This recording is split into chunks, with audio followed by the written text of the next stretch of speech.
সিরিয়ার একজন প্রখ্যাত দায়ী আলেম আবুল ফাতহ আল বায়ানুনি রহিমাহুল্লাহ তিনি একটি কিতাব লিখেছেন দাওয়া বিষয়ক। কিতাবটির নাম হলো আল মাদখাল ইলা ইলমি দাওয়া।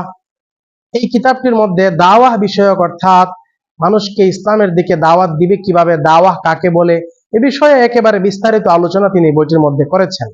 দাওয়া ইলাল্লাহ কাজ যারা করেন তাদের জন্য এই বইটি পড়া খুবই জরুরি।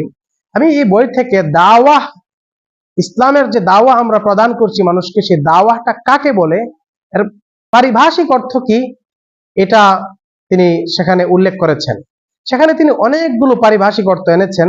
এনে সর্বশেষ সমাধানমূলক যেই সংজ্ঞাটা তিনি এনেছেন সেই সংজ্ঞাটা হলো দাওয়ার, সেই সংজ্ঞাটা হলো তাবলীগুল ইসলামি লিন্নাস ওয়া তা'লিমুহু ইয়াহুম ওয়া তাতবীকুহু ফি ওয়াকি'i হায়াতিহিম।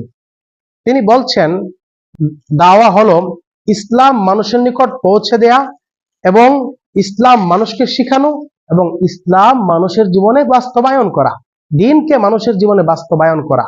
এই তিনটা জিনিসের নাম হলো দাওয়া। অর্থাৎ তিনটা কাজের কোনো একটা কাজ যদি কেউ করে তাহলে সে দাওয়ার কাজ করেছে বলে ধর্তব্য হবে।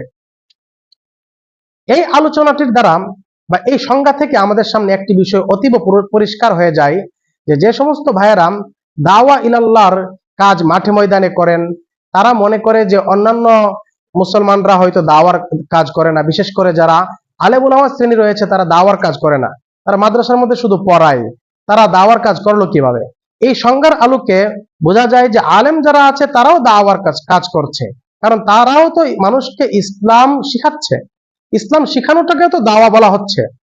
এমনই ভাবে যারা ইসলামী রাজনীতি করে, রাষ্ট্রীয়ভাবে ইসলামকে প্রচার করতে চায়, ইসলামকে রাষ্ট্রীয়ভাবে কায়েম করতে চায়, তারাও দাওয়ার কাজ করছে, কারণ তারা তাতবিকে শরিয়াহ এর কাজ করেন, অর্থাৎ শরীয়তকে মানুষের জীবনে তাতবিক করার, প্রয়োগ করার চেষ্টায় তারা লিপ্ত রয়েছেন।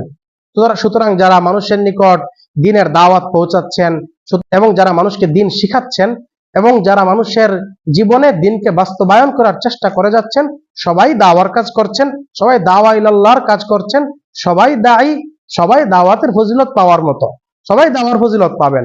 সুতরাং আমরা এই প্রশস্ত বিষয়টিকে আমরা সীমাবদ্ধ না করি, প্রশস্ত বিষয়টিকে সীমাবদ্ধ করে উম্মতের মধ্যে আমরা ফিতনার কোনো রাস্তা না খুলে আলেমরা দাওয়ার কাজ করছেন।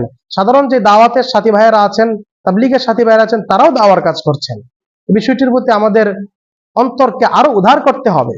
শরীয়তে যদি কোনো স্থানে উদারতা করে তাহলে আমি আপনি সেখানে সংকীর্ণতা করার কে?